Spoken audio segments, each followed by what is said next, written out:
Setelah Hasto, siapa lagi menurutmu? Ganjarkah? Mari kita tunggu. Salam Pancasila.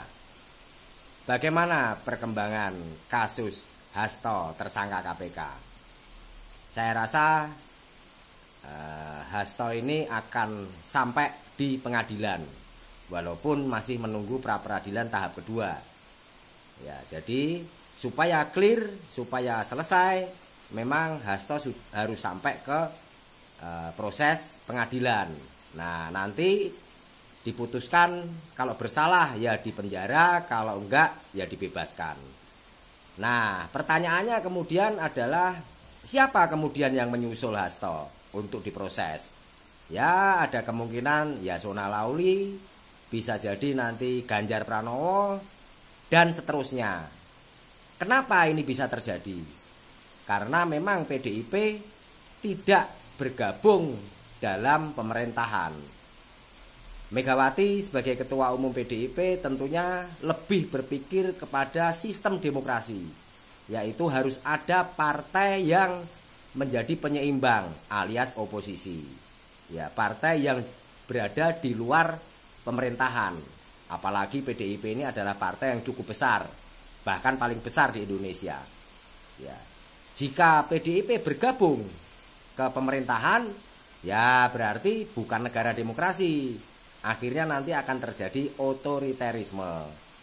Nah, kemudian yang terjadi berikutnya adalah Megawati akan mempersilahkan atau mengizinkan aparat penegak hukum untuk memeriksa kader-kadernya jika memang terlibat dalam tindak kejahatan, utamanya korupsi atau penyalahgunaan wewenang dan jabatan. Nah, di sini untung bagi PDIP. Kenapa? Karena PDIP akan menjadi partai pertama yang dinyatakan bersih.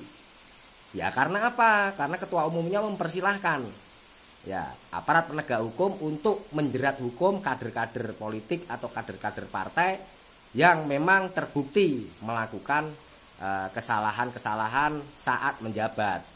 Ya.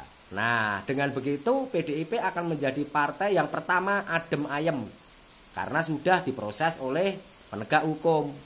Nah, yang tidak adem ayem ya nanti partai-partai selanjutnya. Ya Gerindra, ya Demokrat, Nasdem, PAN dan lain-lain. Yang tentunya juga harus dibersihkan dari kader-kader partai yang melakukan pelanggaran-pelanggaran kejahatan.